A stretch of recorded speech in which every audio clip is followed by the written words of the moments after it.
Hello and welcome to the EverCast show. This is the first one in 2014, and it's our 11th episode, guys. Yeah, 11! What? That's crazy. I felt like yesterday was July. It's right. It did go by so fast. I didn't realize it had been 6 months of shows until I went, where did we do that first show? And I'm like, July. Wow, 6 months. Yeah. So we haven't changed much either, but we're still here. We're still. I don't know. I grew a beard. That's pretty. I shaved my beard. I shaved mine off too. Grew hair, actually, to be honest. I don't think. I really don't think so, guys. Please send hair. hey, as long as we're giving it out. I mean, so everybody have a good holidays. My super sweet husband bought me an SSD, and I'm so excited. Aw. That's nice. I got a bunch of workout equipment. I think my family thinks I'm fat. Oh. Wow. Well. I had workout equipment, but no one got it for me. It was on the worst part is I got sick right after I got it, so I haven't been able to really use it yet, but hopefully soon. I got cash, and I got gift cards to Tivana, so I'll buy a bunch of tea. And I got a $300 gift card, and I have no idea what I'm going to use on yet. So something. Nice. Didn't you? Damn. And a whole bunch of spring games. I thought you were going to come up. We were going to go drinking with that $300 gift card. We do that too if you want. That should get us through half the night. Right. I didn't get anything actually, but I did give I think 40 to 50 games away in my stream, so that was pretty fun. That's how I celebrated Christmas. What the hell? So, yeah, that was. You're the most wholesome of all of us, Colin. I know. Yes. We gave away so many things. We had that's a Starbound awesome. battle, like who could do the most cool things in Starbound between Cal and Tovern and I. Pretty sure you lost. We did lose so bad. Alright, so the EverCast show. Shall we roll into the EverCast news? We need bumper music for this. I know we do. Cool sound effects. Right. Hold on. Well, speaking of Steam games, the first EverCast news segment we have is that we kind of we're going away from the with the games with viewers, and instead we created a Steam group. And I think Flannis has the info on how to find us on Steam, because it's a great community. You see what everybody's playing and ask one another if they... You can bug us 24/7. We can bug you. That's more important. We can bug you 24/7. Now we got the lockdown on you. We know where you are at and what you're doing all the time. I linked the community, the group community. Go ahead and join. And... listen, there's some games I've already been playing that I kind of feel like we could play together. I mean, it may not be always an MMO, but one game that I've been playing and I find a lot of fun with like a group of like 9 to 10 people is like Sonic All-Star Racing Transformed, and that's been on sale a lot for $5, and it's a lot like Mario Kart, and that's super fun to play.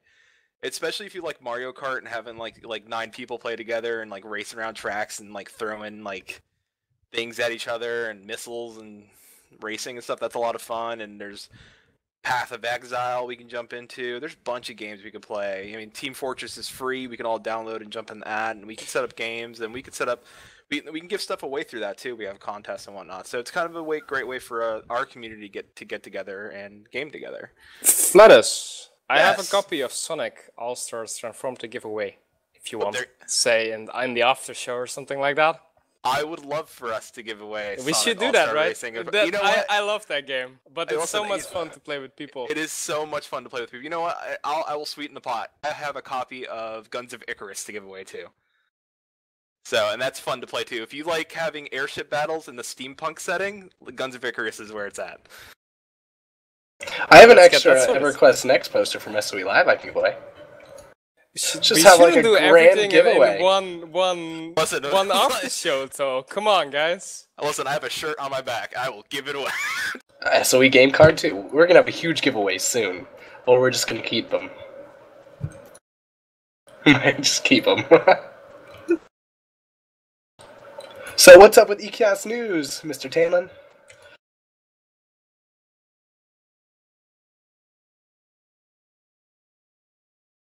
and Tamlin. I noticed this time. No one had to point it out to me. I muted myself.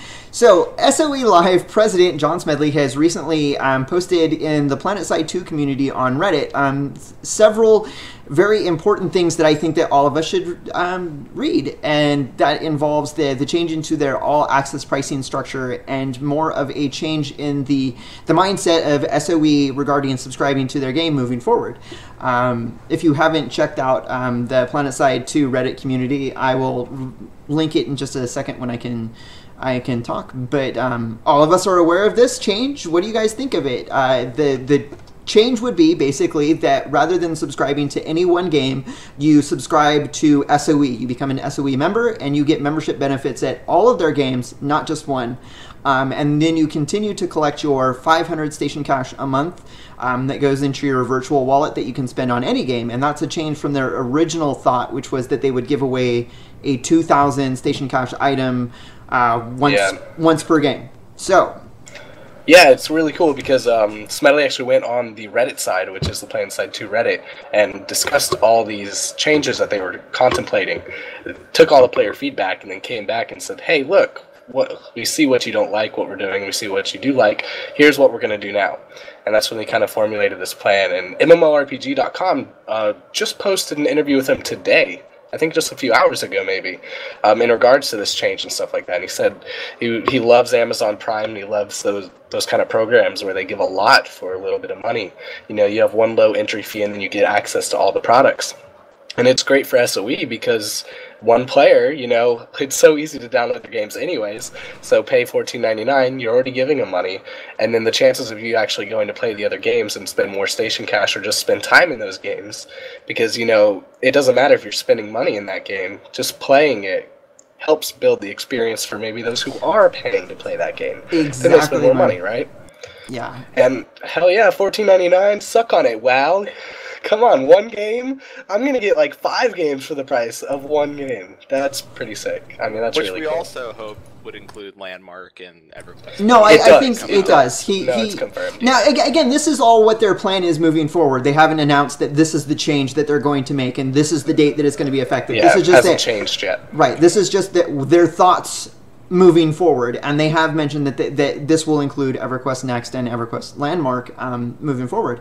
And the analogy that I drew when I was talking to people online is that instead of being like, you know, having a tennis court where you go and you just play tennis at it, this is like now you will be buying membership at a gym club. And now you can still go and play tennis if that's your game. You can play tennis as much as you want because that's the game you enjoy playing. But now you're a member at the whole gym so that you have access to all of those other, you know, games, sports that you may also enjoy as well.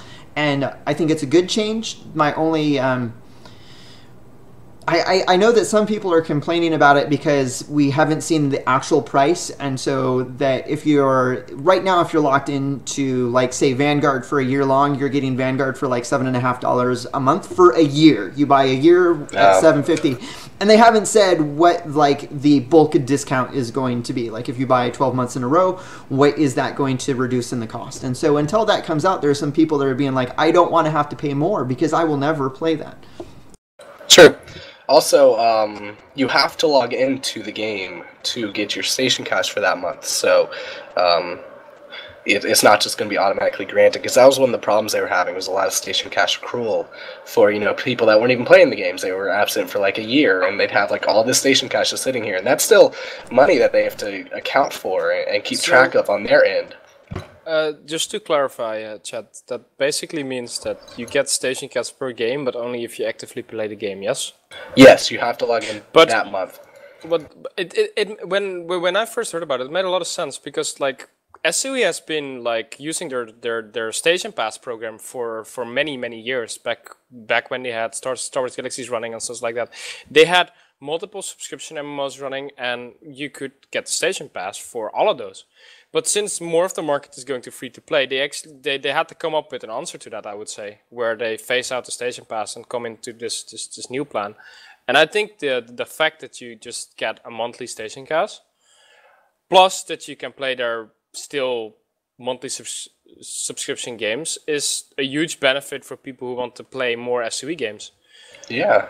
It is. I can imagine, like, if you only play one SOE game and you're like, well, I don't feel like trying anything else, then that might leave you a little bit bummed out. But if you see what SOE is bringing to the table in the next couple of years, I mean, would that really be such a bad idea then?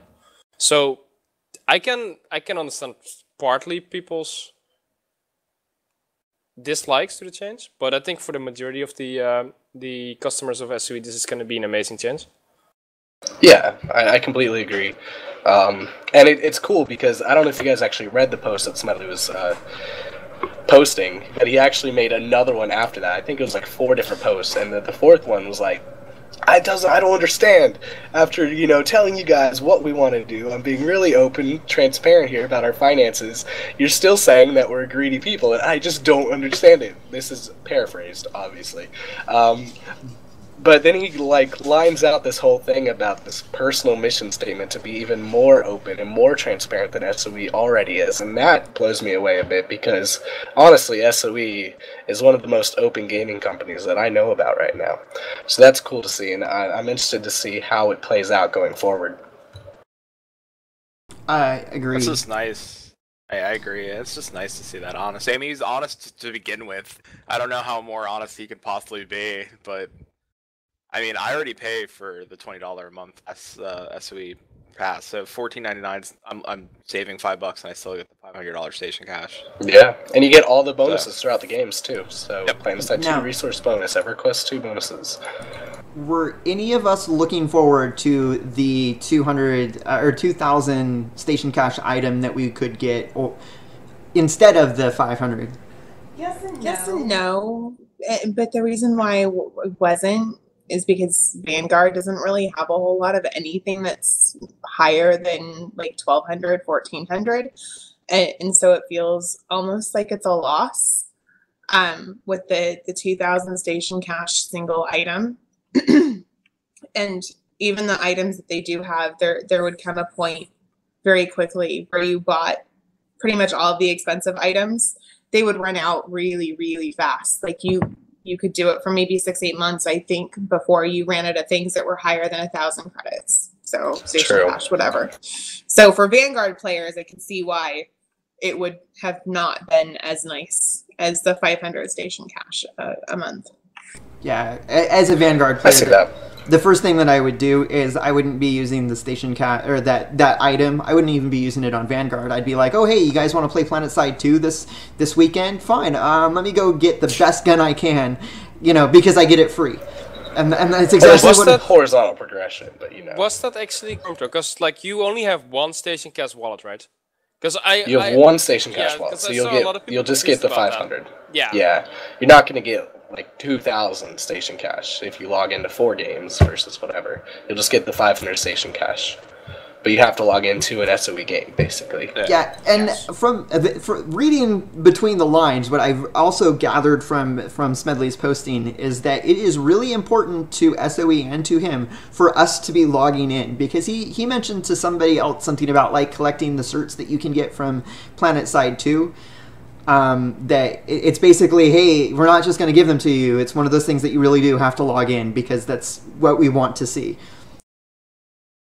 Yeah, definitely. Overall, it's a good change in my book. I don't see too much wrong with it at all. So, hoorah! Win for SOE. Yeah, I have no problems with it. So, we have a few topics to discuss about tonight. Do you guys mind if I kick it off? Or I guess you have an order set up, Tannen. What's first on the docket? I do. I jump in there. I'm just so excited. I do have them in an order, but the first one is really kind of quick. It's based off of the last roundtable question that they asked before the holiday. I think it was regarding what type of server rule set would you like to see in the game, and they had PvP, RP, other special hard cool rule set, and I thought that was a pretty interesting topic because it what makes a server a server. I'll toss that out. Yes, this would be AQ and proper we're talking about here too, because Landmark, they already said you could hop between servers. We don't know if that's going to be a functionality in proper, but that would be cool if you could like start on a PvP server and then maybe pop between the other play styles. Since it probably won't be tied to items, you know, maybe you don't have a PvP set of armor. Maybe I could be like, oh, I want to turn some lights on. Maybe I want a PvP for a while on a PvP server, get that kind of lifestyle, and then maybe I could pop over to a PvE server, keep my character and progression and everything like that, and I get a whole new play experience. That would be something I've never seen in an MMO, because usually you're locked into that experience once you join. You're gonna run into a lot of issues when you do that, though. First of all, people are gonna, from the PvE servers, are gonna pop onto the PvP server and just PvP, and then when the actual part of the PvP server sets in, they just swap back, so they're gonna just keep swapping, which is really annoying for a group, right?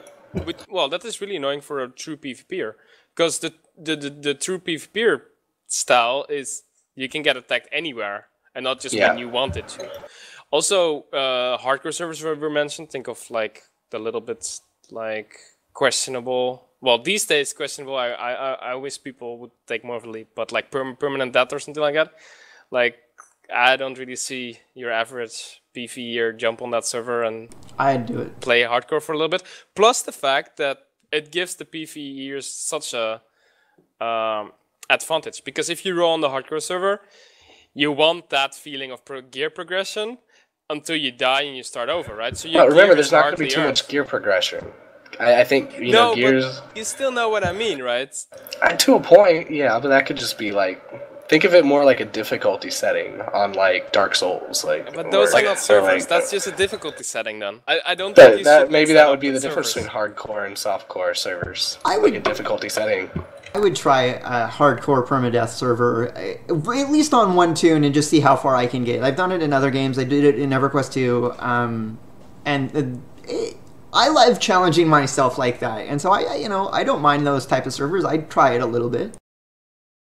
Also, like, there's one really big issue with changing servers, and that is that you don't foster a true server community, which is something that a lot of games suffer from, even games that offer like monthly server swaps, think of Rift and something like that. Communities are really hurting from just that feature alone. I don't mind server swaps if they're like either a servers or a paid server, say once a year, because like I've been in situations where I just rerolled my character to join another guild on another server, and I've been fine with that. But I also understand how much of a attachment your character is, so there must be options. But the bar to choose, like, I'm gonna change servers, needs to be quite high still. So either a financial motivation, something like you can only do this once in your lifetime, or something like that needs to be there to preserve the community on the server. Because if you can foster a community where everyone kind of knows each other, you know the people that run around the server, that is such a better feeling than, oh, wait, I've never seen this guy before, and I will probably never see this guy again. That alone gives you already so many issues with behavior that I think it's not worth it, to be honest. Just stick with one server, offer separate servers, like RP, I would be a huge fan of, especially since you can build anything.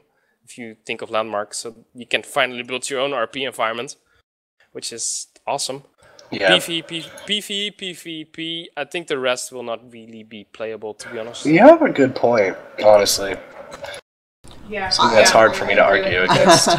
So I have a question, because the last time I looked, that RP rule set was leading the vote, that players would like to see an RP server, and I voted PvP, and I really want to see an RP PvP server. But as far as I'm concerned, you don't need to make an RP server. If you don't have any, the RP community will just unofficially declare one. So my question, my conversation starter is, what rules would have to be on the server, and how strictly would they have to be enforced? And the reason I ask this is because some players like the RP servers, not because they like role playing, but because the community is usually a little tighter. And so even if they don't role play, they just like being on that server. And so if there's, rules like you must RP, or even if there's rules like you have to have a name that conforms with a naming standard, what other rules set would the server need to have, if any? Can I take this? Anyone else really passionate go about ahead. this? Okay, so I think, in my opinion, from what I've seen over the years, the roleplay community has some really annoying people, which seem to force their own little internal rules on roleplay on other people. If you ignore that minority, I think the only real rules that a roleplay server needs to have, in views of some people, is a little bit of a stricter naming filter. But even that, a lot of people can look past that. Most of the time, it is just a flag. It's a flag like, oh, if you're looking for RP, it's going to be that server. Because a lot of pre-launch guilds, especially if they're into RP, they pick a server, but they might not sync up with other big role-playing guilds. And it creates such a better environment if you have all those guilds on the same server. That's really the only thing. Other than that, maybe in a perfect world, if you would have an event team, which I'm hoping for, but like it's not really popular these days. Like either volunteer event team or like an official event team, such as they did in Star Wars Galaxies back in the day, would be like maybe a little bit more present on the roleplay servers, because you have actually people scripting events, so it's nice to have that extra hand of say. Do you mean like the guide program? No, I mean like the actual event program. For example, in Star Wars Galaxies, we had some guild events where, for example, a shuttle would come down, an NPC would walk to a certain spot, and there were actually GMs of SOE who were responsible for that. If you sent them a script, they would play that out for your guild, and your guild, it would basically be an episode for the entire server. Oh, that's really cool. But like I said, that's very rare, and I don't think on the scale that MMOs are these days, it's not really viable anymore. I hope so, but I don't think it's viable anymore.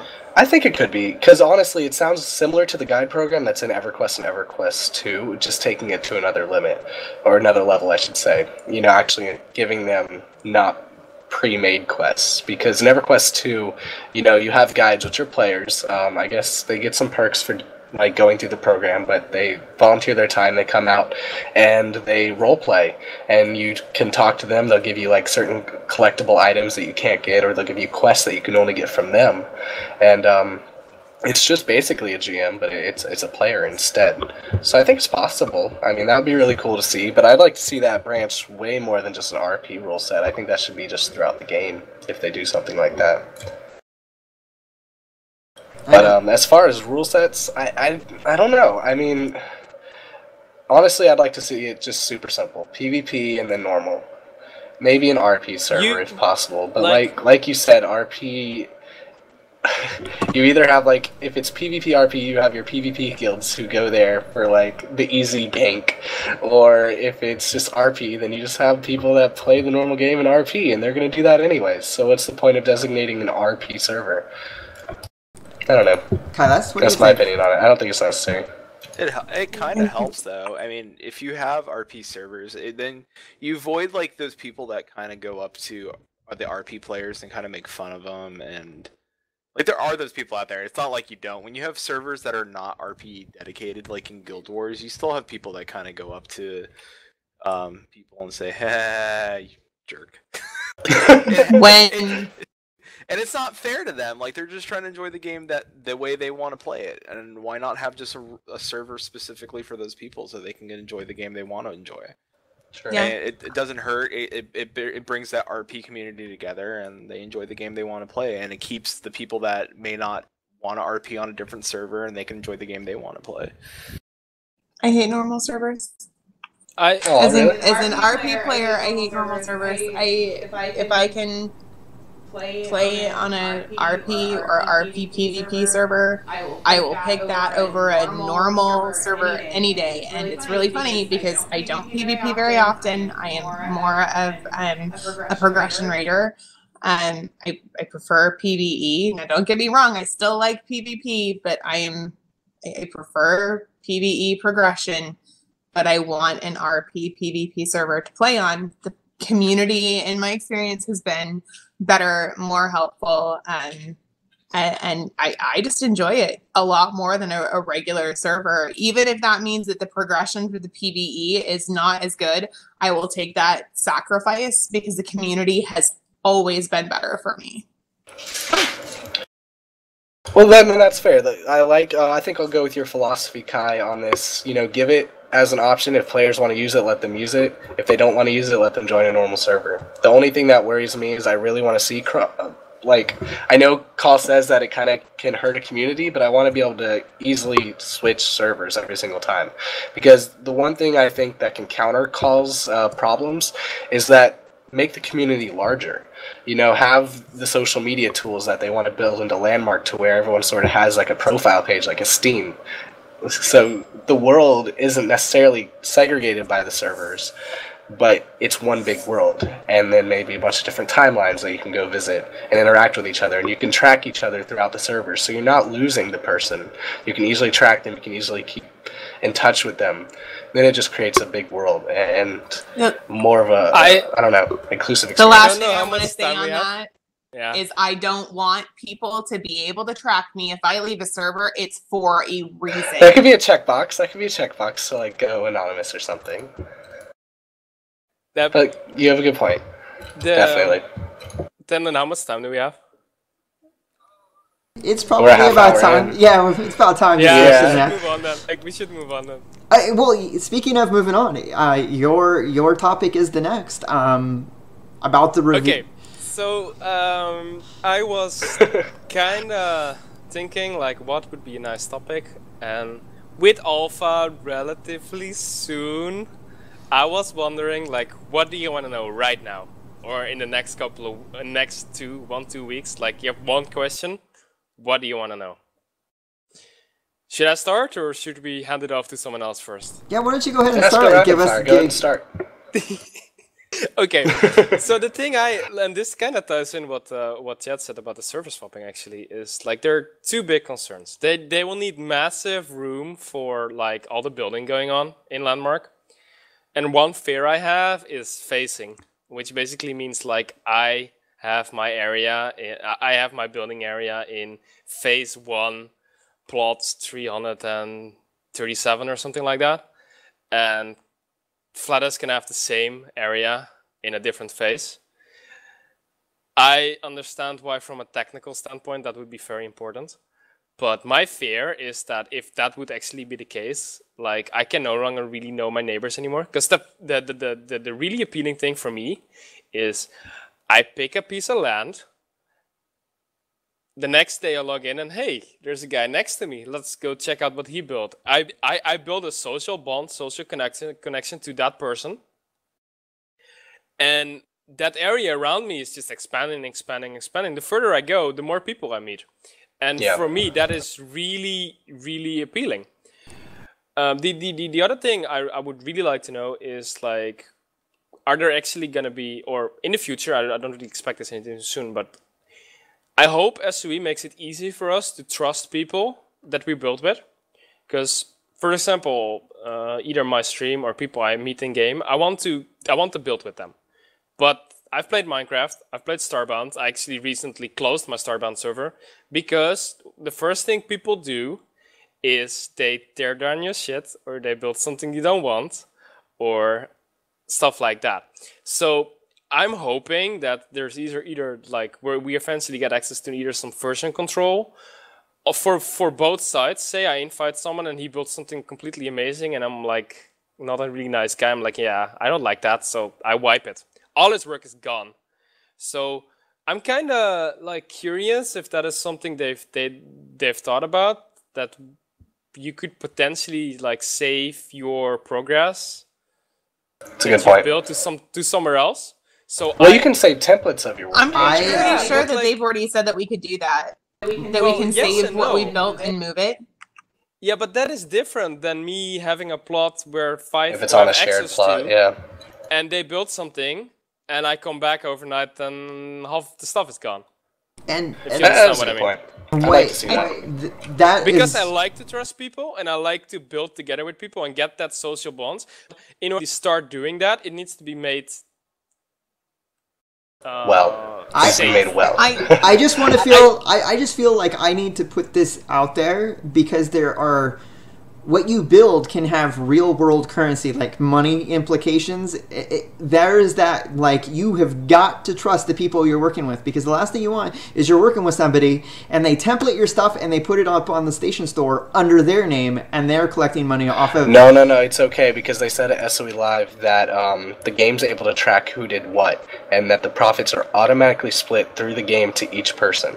So even if they did take your stuff, the game would be able to say, hey, Tamlin made this part of the build and it's 25% of this build, and even though that one person packaged it and maybe sold it, maybe they still need permissions from everyone to even sell it. We don't know. That's an even better suggestion. If it is sold, the profits are automatically split between everyone. Yeah, it's just... And so...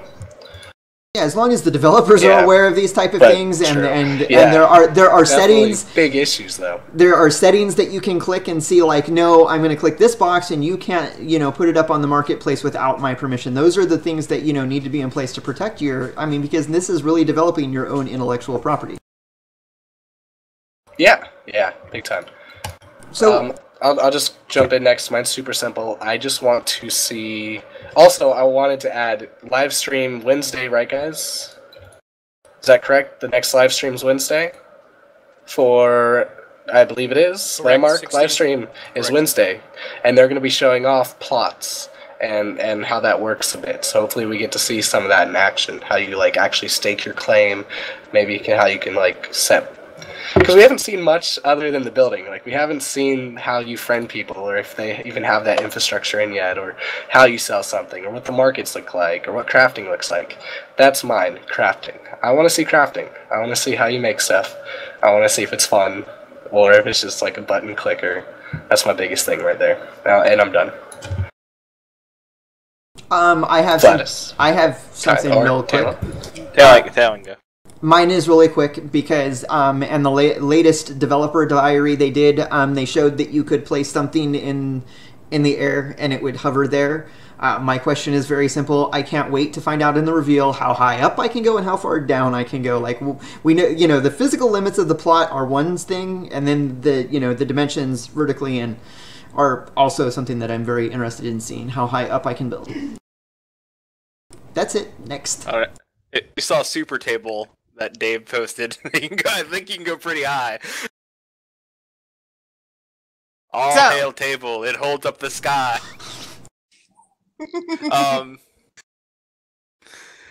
For me, I kind of want to see like the adventuring side of things. Like, we talk about how we can build in Landmark, but we know that the adventure class is a big part of it. I really want to see how adventuring is in Landmark. We kind of forget that there's still that whole other aspect of spelunking, jumping into caves, and digging up stuff. And there are monsters there. So much like Minecraft, there are creepers and spiders and skeletons and zombies. There's going to be creatures out there that we have to fight, and I want to kind of see how the adventuring part is. And we haven't seen monsters. We haven't even seen any kind of combat ability for the Landmark people yet. Yeah. So, you want to know what I want to see right now? My little tidbit. Can anybody guess?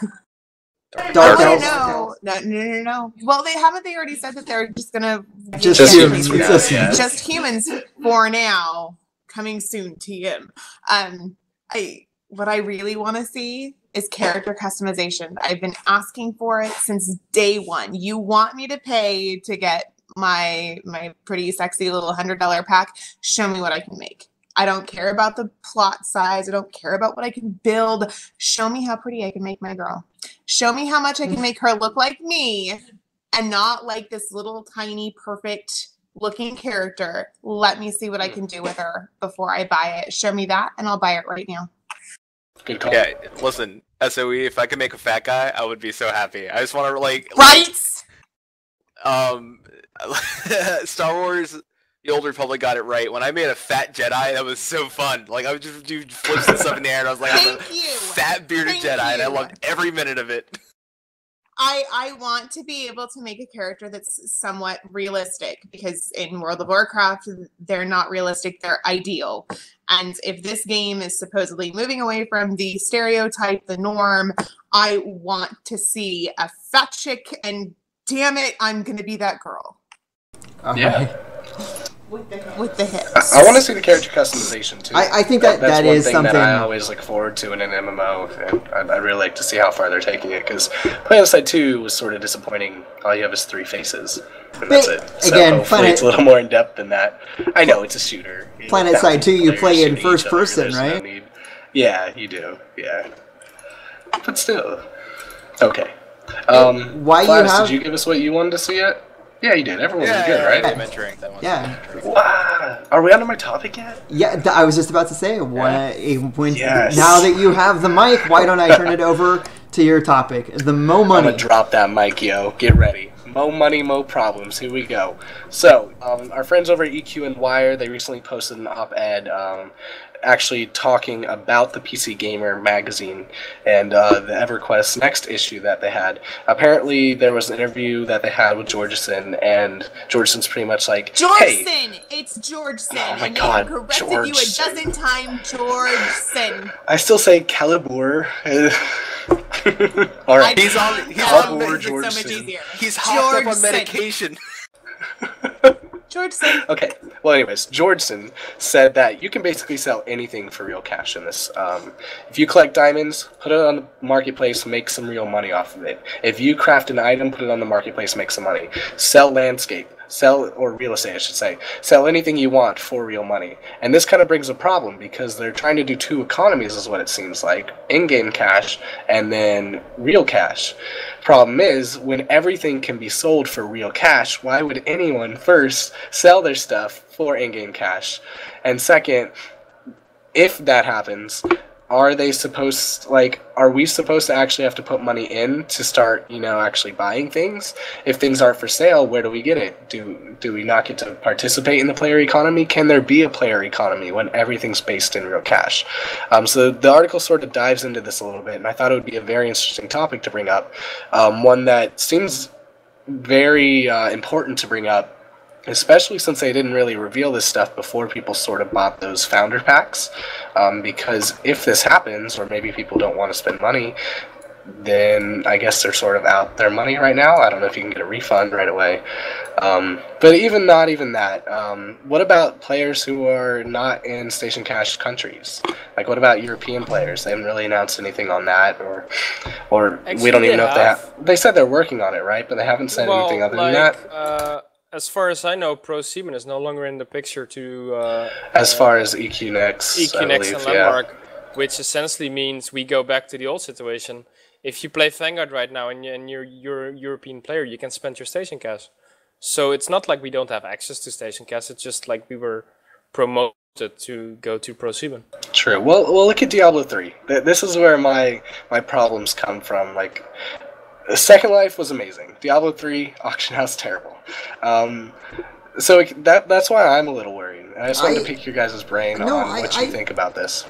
I think it's an honest concern because I'm thinking about it right now is that people are going to build these amazing things and I'm going to want part of what they build in with what I build, and then it's like, well, what if I don't want to? I have all of these resources that are in the game only, and I don't want to have to spend my real life currency to get it. Is there going to be like that avenue for supporting other players? I can see where that might be a problem, but other than that, I don't have a problem with the money in the game. I see the thing. Would it be okay if you could convert? Like, if you could take gold and turn it into cash, and then vice versa? Like, oh, I have a bunch of gold. See, I don't Sony, think that... here, let me sell you my gold, and then you give me cash. Because Linden Labs does that for Second Life. No, because they actually support a real economy. I don't think that you'd ever be able to pull money out of the game from stuff that can be harvested. Unless, you sold something. Yeah, because you won't. Because that's. I mean, come on now. SOE is a business. They want money to go in, so it goes to them. So they don't want to have to put it back out. Or when they do put it out, they want to do it for like reasons like this player studio, because it encourages people to create. And that's one of the things that I really supported, is because it will give people who can create amazing things an incentive to do it in this game during their time instead of elsewhere, because they can make money off of it. So do you guys see a possible? Well, I definitely want to address Call on this because he's so big about player economies from our economy episode. Do you see a problem? Do you think there can be two economies in a situation like this when everything can be sold for cash? If everything can be. Free-to-play games that have done very well with tying their in-game gold economy with their real money currency. The problem I see is you're going to be transforming it into station cash, which is not only valid in Landmark, but also all your other games. So I don't really see that working out. Like, that has a much bigger impact because, like, what is going on in Landmark is actively impacting your PlanetSide 2 monetization and such. True. So, I don't really expect that, to be honest, but I do think it being a free-to-play game, there will be ways for people to unlock specific things that might be behind a station cache. Similar to how in PlanetSide 2 you can unlock almost anything except if it's cosmetic without paying a single thing with station cache. True, now, but this is player-driven. That's the difference. Like, it's not a store. This is all player-driven stuff. Like, I'm harvesting the resources, so I'm selling it for cash instead of on the gold market. I'm selling it on two different markets. About buying resources, though. Well, in the article, apparently Dave says that, oh, if you have diamonds, you can sell it. If you have this, you can sell it. So it implies that you can basically sell everything.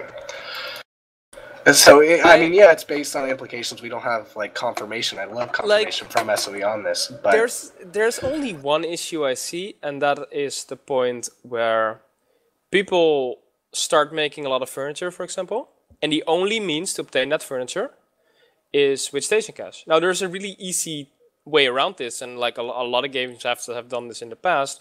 Players will sort this out among themselves. A specific share is worth X amount of gold. And people will be buying those chairs with station cash to put it on the auction house gold for themselves. So this is why a game like Guild Wars 2 went the other way, the other approach. Well, in that case, we will just offer a transfer rate to our currency, which changes from day to day, just like the stock exchange changes from day to day. So there are a lot. So you're putting the gold into the market. Okay. There are a lot of ways that a company can do this, and Guild Wars 2 does it very well.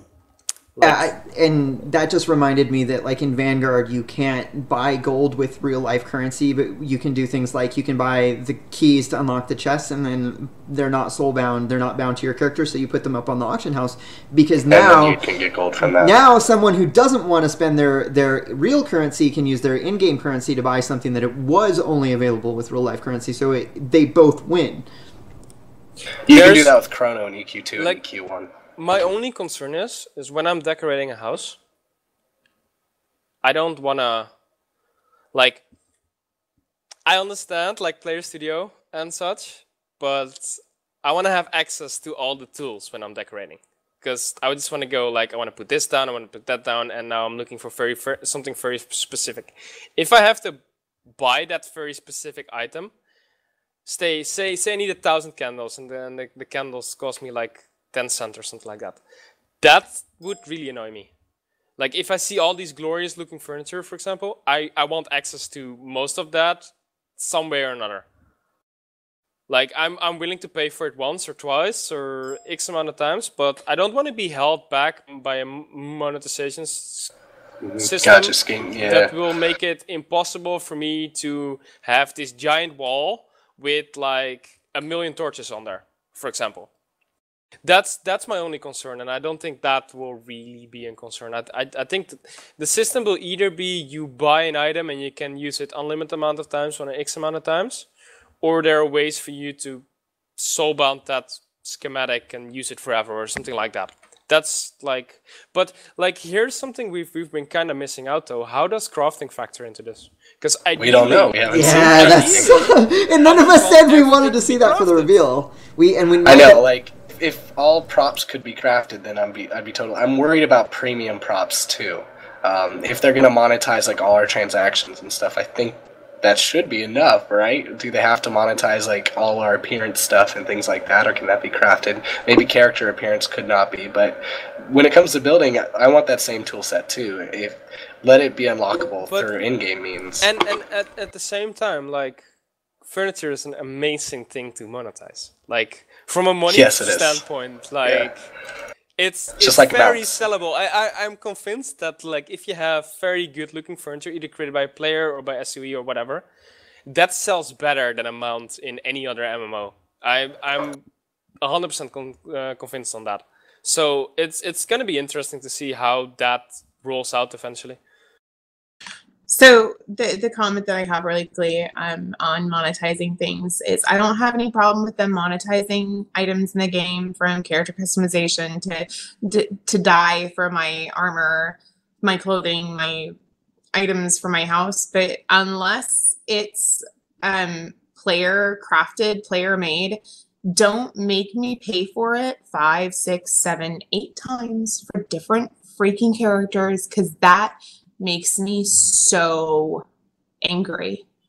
Like, if I pay for it, please let all of my characters have access to it, unless it's something that a player made. If a player made a piece of armor and I really like it and I want it on multiple characters, then I will pay for it on multiple characters because it was player made, not Sony made. But if I buy something that Sony has produced, it would be nice if I got it on all of my characters and not just one of them.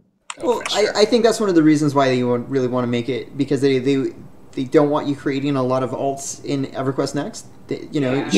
Just make one character. Well, I think they said that for sure for Landmark, but I don't know if they have. I don't recall that being the case with Next. Although that would make sense. 2 different monsters at the same time. Like, I think it might be very different. Well, all right, Flash, do you have anything to add on this topic, Mr. Quiet Bear? I know. Listen, when it comes to money, I really don't have a lot to say. Well, Mr. $300 for a gift card over here.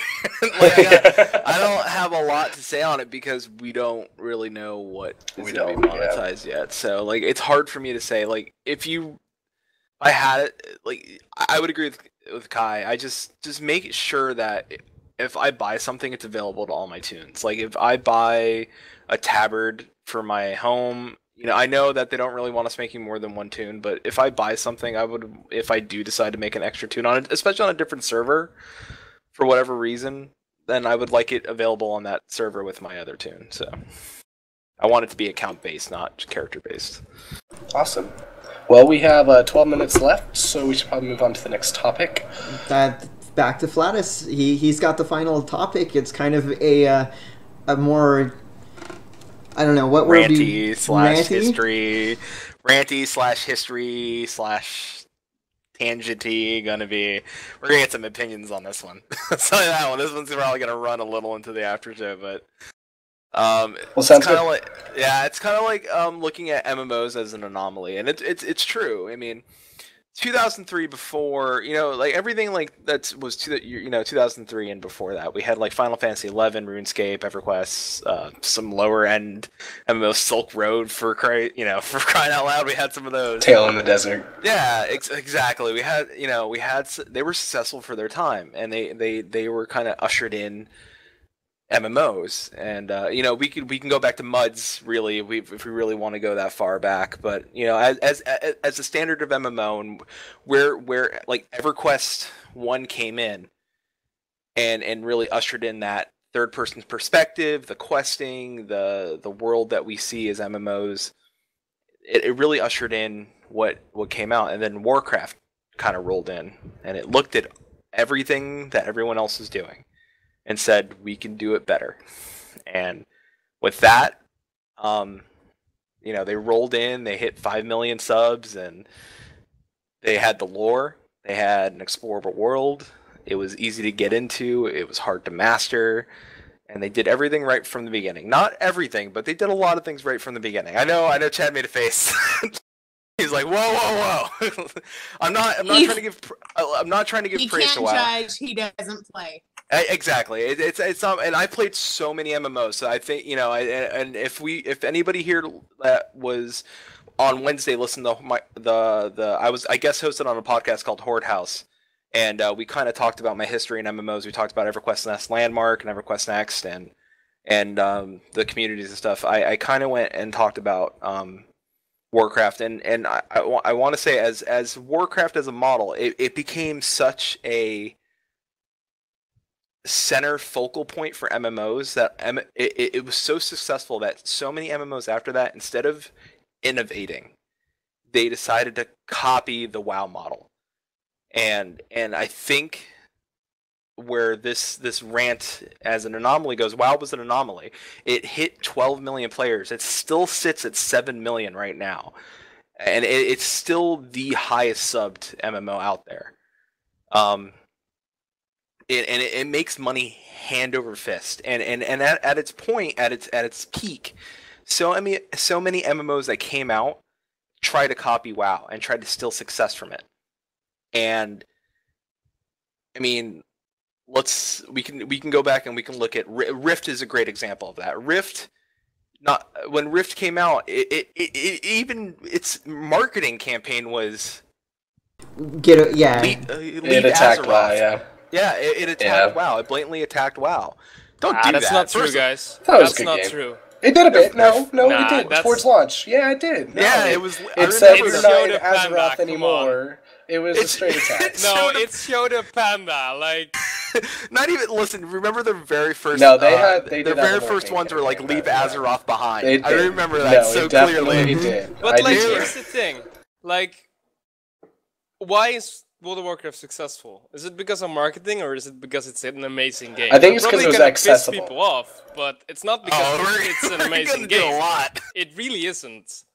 I don't think it's. I think that Like- they had the advantage of leveraging, like somebody pointed out, they had their 3 RTS Warcraft games that they could leverage for stories, and so when you saw Arthas in game, it was the same Arthas that you saw in the story, and I thought that was one of the, you can go back and you can see in World of Warcraft something that you actually also saw in one of the RTS games. I don't remember if it's 2 or 3.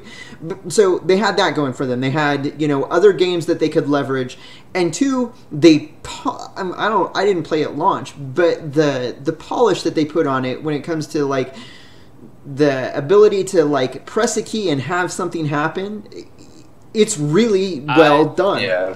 No, it is really Like- polished. So I'll give it that. I don't know. So That like, said, in I my can't. opinion- No, there's a couple things Like- that I think why WoW took off. Okay. Hold on, It's- I gotta hear what Cal has to say right All right, now. go, Cal. Like, Should in we my let Carl opinion, finish? what World of Warcraft is, it's the McDonald's of MMOs. It is nothing more. Yeah. Now, if I want a good meal, I don't go to McDonald's, and that is pretty much the reason why World of Warcraft never captured me. I will leave it at that because I can disagree. People are really passionate about this I can game, and agree I just don't get to it. an extent I because don't either. I like playing the game, but the game doesn't hold me. And I'll play, and then I'm like, oh well, I've seen all of this dungeon and all of this raid, and unless I'm willing to commit, 5 or 6 hours a day for 2 or 3 nights a week, I'm never going to be able to do like the hard mode content. This is the game for me, and I'm going to go and find something else to do because I feel like I've seen that part of the game. I've done all the raids, done all the dungeons. I've capped out my honor gear set for the PvP, and there is not like the battlegrounds aren't really that interesting to repeat. So it's like, what else does the game have for me? Well, that going on. I mean, Yeah, we got too much time on Warcraft. What you were saying? we were. Oh, I thought that's what this rant was. No, well, no. It gets deeper. We're not even It into gets the rabbit hole deeper. yet, Oh but my listen, it God. gets deeper. Yeah, I mean, like my big thing is that people want change. Like, and I'll even say it. Like when I first started playing Warcraft and other MMOs were around, people were like, "Oh, you should come try." Like even at first, people were like, "Oh, come try EverQuest."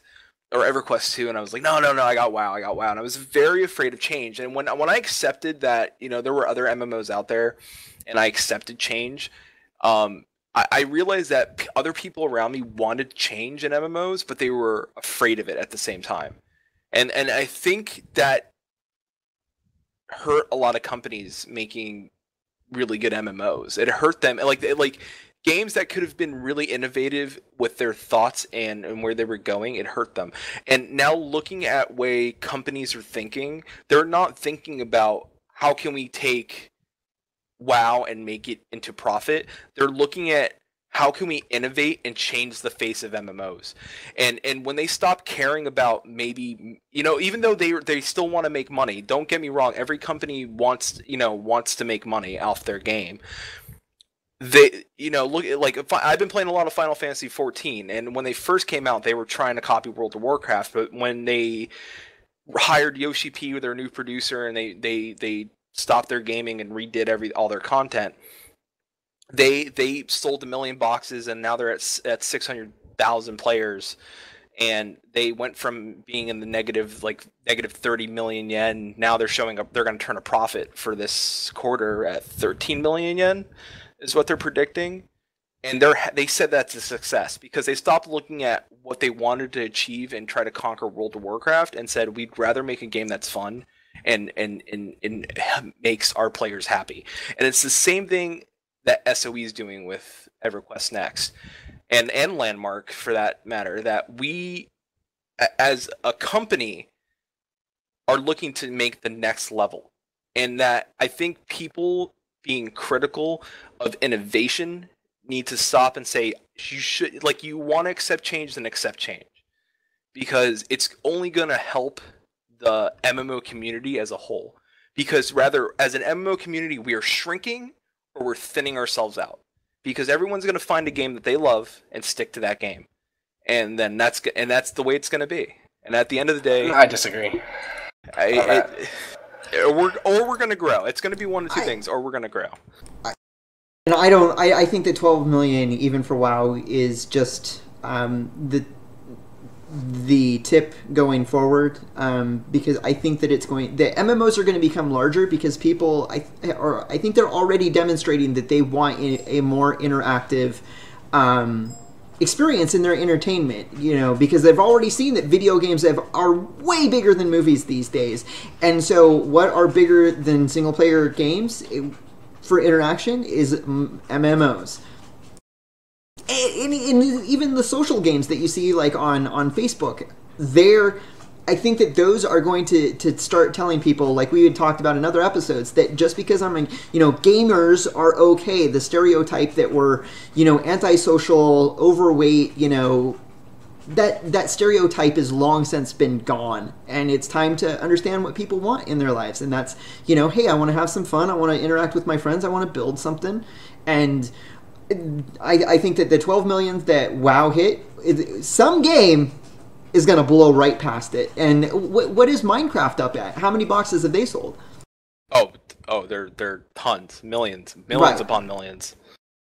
And League of Legends is way above that. Yeah, and MMO, yeah. But neither is Minecraft, but it's like the number one PC game right now. But League of Legends, though it's not an MMORPG, I would say that it is an MMO, because you have ladder rankings, you have interactions with the people that you're playing with. Maybe you build a team of your friends and you compete with them on a regular basis. Well, if you put MMOs that broad, you cannot really then say in the same sentence that we need more innovation, though. Because that scope is too big to innovate. You cannot drag MOBAs into that. And True. Games like PlanetSide. Well, maybe PlanetSide. But the term MMO is being branded on every little thing. Browser DayZ's games, been branded as MMO. Smartphones, online shooters, certain MOBA games. Or like, I think if you take it specific to MMORPG, I can agree. But pulling MOBAs to that is just, I don't know. True. It's a little bit of a line we need to separate, because otherwise we're just talking about everything. Yeah, everything. Yeah, we want to. I kind of. Yeah, we would want to. Like I was gonna say, DayZ's be considered an MMO. Would you consider that an MMO? I mean, No. I would consider. How many people can be on a DayZ map? I guess depends. 40 at the moment. That's how 40? I judge an MMO. Yeah, it's not an MMO. Like to me, like I think my thing is that I think we need to. I'm just saying there are plenty, like, even though we could all agree together, like, oh, you know, all of us together want to see change. That's the reason why we started this show, because we believe that what SOE is doing is change, and we're heading in a direction that we would want to see as gamers and MMO players. But there are still millions of people out there that would disagree with us. True. Well, we're at our hour, so we do have Zoran the Bear popping on with us as a call-in right for our after hours, and we can pick this up right where we left off, because I'm sure we all have plenty more to talk about in regards to MMOs and more. After a short break, are we taking a break this time in between or no? Yeah. We're going to take a short break. Take a I 5-minute break. wanted to make sure. Who's going to camp us out? All right, guys. Camping. Camp us out. We'll be right back. Don't go anywhere. Aww. Camping. Am I camping us out? I think Cal should camp us out. Cal should camp us out. He's never gotten to do it before. Let Cal camp us out. No, you were. Someone you were camp us starting. out. No, it's your fault. You're camping us out. Please don't make me do this. Camping in 5, 4, 3, 2, 1.